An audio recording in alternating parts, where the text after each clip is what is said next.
Hello friends, welcome to Srinivees nest. ఇవాల్టి special recipe ఎంతో త్వరగా చేసుకునే ఉల్లిపాయ పెరుగు చట్నీ. ఈ ఉల్లిపాయ పెరుగు చట్నీ అనేది సైడ్ డిష్ లాగా చాలా బాగుంటుంది. కర్రీస్ ఏమీ లేనప్పుడు ఇలా ఒకసారి ట్రై చేసి చూడండి. ముందుగా ఒక కడాయిలోకి కొద్దిగా ఆయిల్ని వేసుకొని పల్లీలు, పచ్చిమిర్చి, ధనియాలు, జీలకర్ర వేసి ఇవన్నీ ఫ్రై చేసుకోవాలి.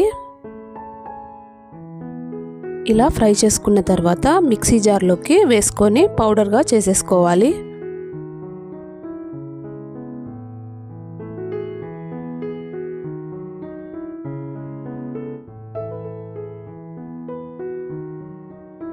అదే కడాయిలోకి కొద్దిగా ఆయిల్ని వేసుకొని కరివేపాకు వేసుకోవాలి. ఈ చట్నీలో కరివేపాకు వేయడం వల్ల మంచి ఫ్లేవర్ అనేది వస్తుంది.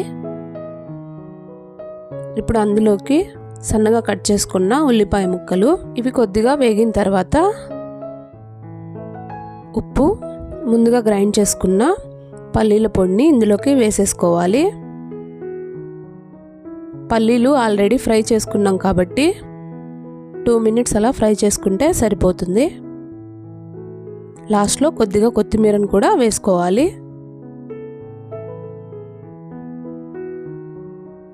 ఇలా ఫ్రై చేసుకున్న తర్వాత ఫ్రెష్గా ఉండే పెరుగుని తీసుకొని ఇందులోకి ముందుగా ఫ్రై చేసుకున్న ఉల్లిపాయల్ని వేసేసుకోవాలి. ఇవన్నీ బాగా కలిసేలాగా కలుపుకోవాలి. సాల్ట్ ఏమైనా సరిపోకపోతే ఈ టైంలో కొద్దిగా చూసి వేసుకోవాలి. చూసారు కదా, ఎమ్మీగా ఉండే ఇన్స్టెంట్గా చేసేసుకునే ఉల్లిపాయ పెరుగు చట్నీ.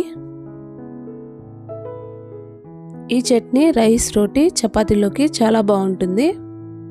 చాలా క్విక్గా చేసేసుకునే రెసిపీ ఇది. ఎంతో త్వరగా చేసుకునే ఉల్లిపాయ పెరుగు చట్నీ రెసిపీ మీకు నచ్చినట్లయితే మీరు ట్రై చేయండి. మీకు ఎలా వచ్చిందో కామెంట్స్లో షేర్ చేయండి. మరిన్ని మంచి వీడియోస్ కోసం మా ఛానల్ని please like, share and subscribe. Thank you.